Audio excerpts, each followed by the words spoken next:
నమస్తే, welcome to BRK education. ఈరోజు మనతో పాటు ఉన్నారు retired CM Indian bank guest faculty Rammohan నమిలే గారు మనతో పాటు ఉన్నారు. వారితో మాట్లాడతాం, పరిచయం చేసుకుందాం. సార్ నమస్కారం.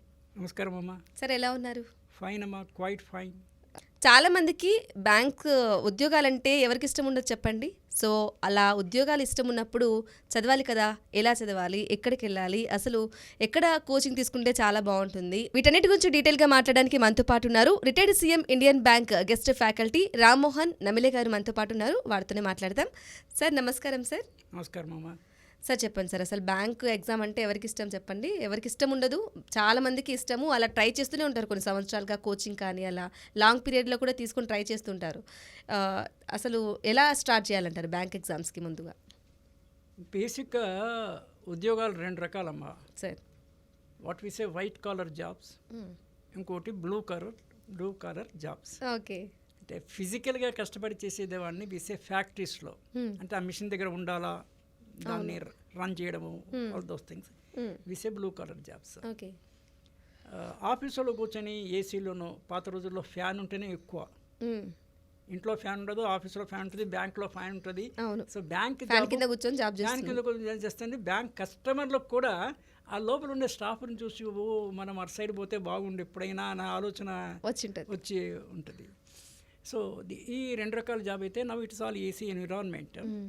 దీన్ని ఇంకొంచెం పైకి తీసుకెళ్తే మనకి ఎకానమీలో అగ్రికల్చర్ బేసిక్గా, ప్రపంచవ్యాప్తంగా మన దేశంలో కూడా బేసిక్గా agriculture, then industry.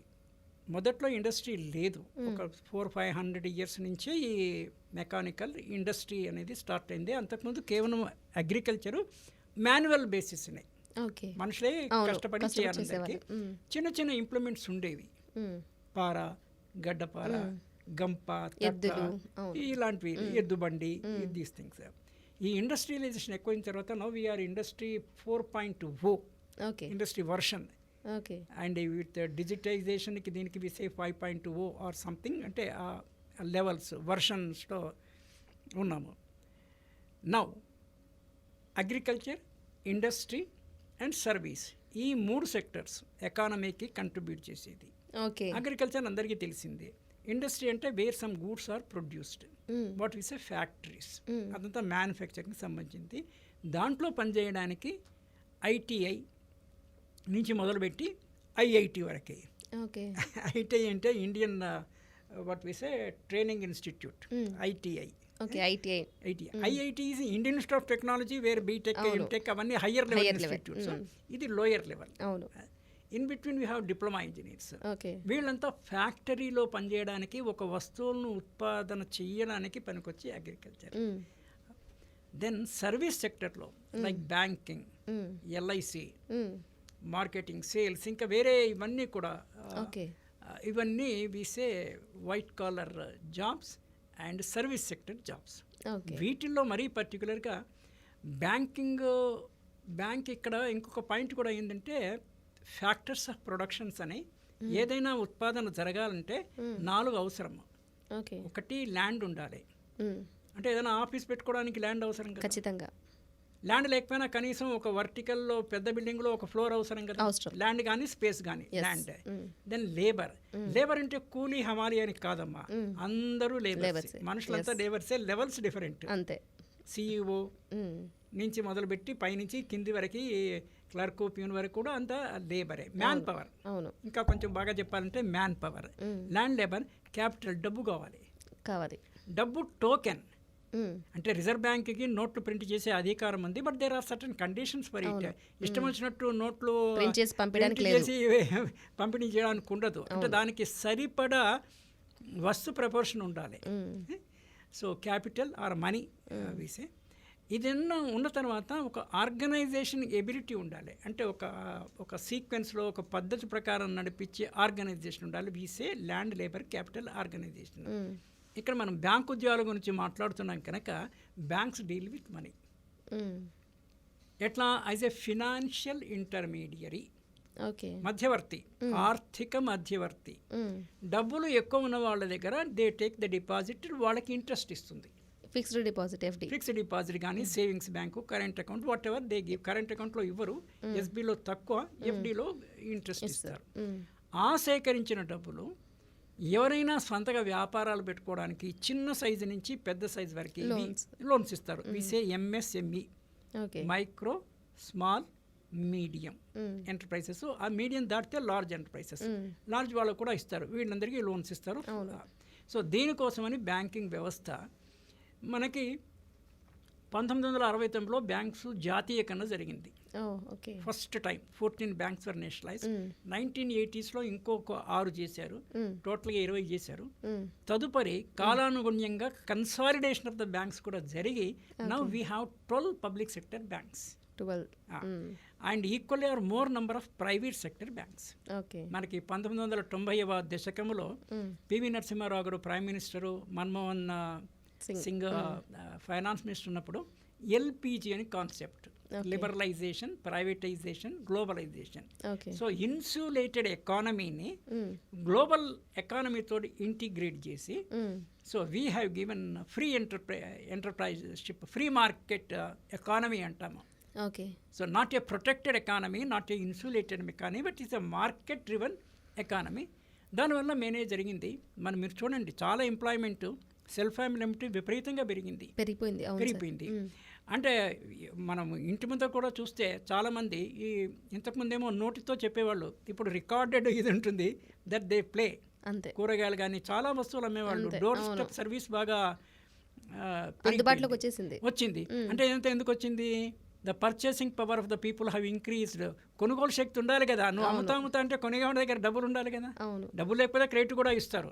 That's a different question. Bank loan ఇస్తుంది, కారు కొంటా అంటే బ్యాంక్ లోన్ ఇస్తుంది, చదువుకుంటా అంటే బ్యాంక్ లోన్ ఇస్తుంది. For any activity bank use loan. So that is the present thing. So మరి బ్యాంకుల్లో కాంపిటేటివ్ ఎగ్జామినేషన్లో 2 లెవెల్లో రిక్రూట్మెంట్ ఉంటుందమ్మా. ఒకటి క్లరికల్ క్యాడర్, నేను ఇది వదిలేస్తున్నాను, ప్యూన్స్ అవన్నీ వదిలేసేయండి, క్లాస్ 4 అది వదిలేసి మేనేజర్, క్లరికల్ అండ్ ఆఫీసర్స్, ఈ 2 లెవెల్స్. క్లరికల్ లెవెల్లో రిక్రూట్ అయినా కూడా మన ప్రతిభ పాఠవాలతోనే అంచెలంచెలుగా you can go up to the level of CEO of the bank. క్లర్క్గా చేరినా కూడా అలాంటి ఉదంతాలు ఉన్నాయి, చాలా తక్కువ. రెండవది ప్రొబేషనరీ ఆఫీసర్స్ అంటారు, ఆఫీసర్ లెవెల్. అక్కడ జూనియర్ మేనేజ్మెంట్లో రిక్రూట్ అయితే జూనియర్ నుంచి మిడిల్ నుంచి సీనియర్ నుంచి ఎగ్జిక్యూటివ్ లెవెల్లో స్కేల్ 1 to స్కేల్ 7. ఈ స్కేల్స్ ఏమో పే స్కేల్స్కి, ఈ లెవెల్స్ ఏమో ఇవి junior, middle, senior and executive లెవెల్స్లో.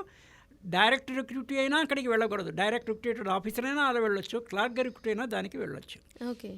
ఇక్కడ కూడా ఏంటంటే సేమ్ ఎగ్జామినేషన్ ప్యాటర్న్ ఉంటుంది, but toughness differs. Officer examination టఫ్గా ఉంటుంది, క్లరికల్ కొంచెం ఈజీగా ఉంటుంది.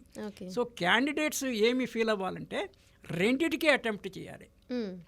ఆఫీసర్ వస్తే ఫైన్, రాలేదే క్లర్క్ వచ్చింది, నిరుత్సాహపడాల్సిన పని లేదు. You join clerk, with in 3-4 years you will get A officer promotion. అయితే కొంతమంది అనుకుంటారు క్లర్క్ కదా, నేను ట్రై చేసేది ఆఫీసర్ కదా, సో ఆఫీసరే ట్రై చేద్దాం, మళ్ళీ క్లర్క్ ఎందుకు అన్నట్లు చాలా మంది వదిలేస్తూ ఉంటారు. మనకి తెలుగు సామెత ఉంది, ఉన్నది బాయే ఉంచుకున్నది బాయే అని, కొంచెం 3 సామెత మాదిరి చెప్తుంటారు. అంటే నా పాయింట్ ఏమిటి నేను చెప్పేది, మీరు క్లర్క్గా ఫస్ట్ వస్తే జాయిన్ అవ్వండి, ఆఫీసర్స్కి మళ్ళీ ట్రై చేయండి. విత్ ఇన్ 1 year లోపల ఆఫీసర్ దొరికిందనుకోండి, you can resign this and go. కాదా ఇక్కడనే మీరు మళ్ళీ కాంపిటేటివ్ ఎగ్జామినేషన్ రాసి within the bank internal ప్రమోషన్లో యూ బికమ్ ఏ ఆఫీసర్. ఆ తర్వాత డిపార్ట్మెంటల్ ఎగ్జామ్స్ ఉంటాయి, సిఏబి, జేఏబి అనేసి 2 లెవెల్స్లో. అవి చదివితే ఇంకా ఫాస్ట్ ప్రమోషన్స్, అవి పాస్ అయితే ఫాస్ట్ ప్రమోషన్స్. అయితే మౌలికంగా కాంపిటేటివ్ అర్హత సాధించే పరీక్షల్లో ఇంగ్లీష్, పర్ఫెక్ట్ ఇంగ్లీష్ ఉండాలి, arithmetic, logical and reasoning, general knowledge, general awareness what is happening within India, across the world, and abundant common sense, speed and accuracy. ఈ speed and యాక్యురసీలో answer accurate ఉండాలి first, next speed. నేను చాలా స్పీడ్గా చేశాను, 80 answer చేశాను, కానీ 75 తప్పు. స్పీడ్గా వాట్ ఈస్ ద యూస్? అవును, అంతే. నీవు గంట టైం ఇస్తే 50 నిమిషాలు చేసావు, కానీ అన్ని తప్పులే. నో, నెగిటివ్ మార్క్స్ ఉంటాయి. నెగిటివ్ మార్క్స్ లేకపోయినా కూడా నీకు మార్కులు రావు కదా. నెగిటివ్ మార్క్స్ ఉంటే ఇంకా నువ్వు మైనస్ మార్కులోకి పోతావు, మైనస్లోకి వెళ్తావు. నెగిటివ్ లేకపోయినా కూడా ఇంక మార్కులు రావు కదా.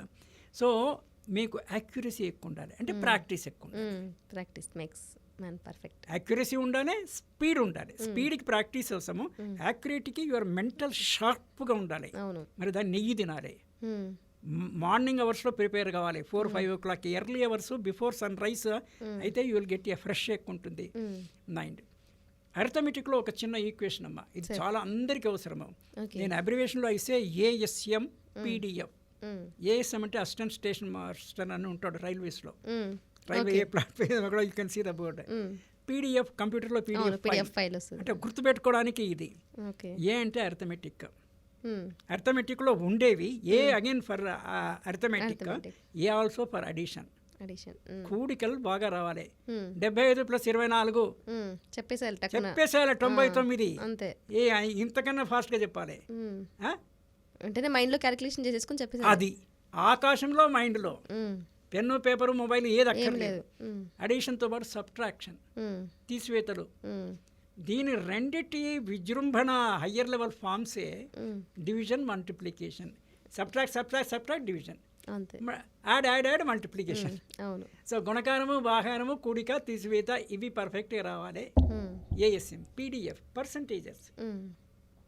80కి 20 అయితే 100కి ఎంత percentages. Decimals. F fractions. ASM PDF percentage, decimal and fraction. ఇవి కనుక వచ్చి ఇంగ్లీషు, లాజికల్ సైన్స్ ఇవి వస్తే కోచింగ్ సెంటర్కి అన్న పాయింట్ అన్నారు మీరు, అక్కర్లేదమ్మా. కోచింగ్ సెంటర్ అక్కర్లా, డబ్బులు ఎక్కుంటే వీళ్ళొచ్చు. Thank you so much. Thank you.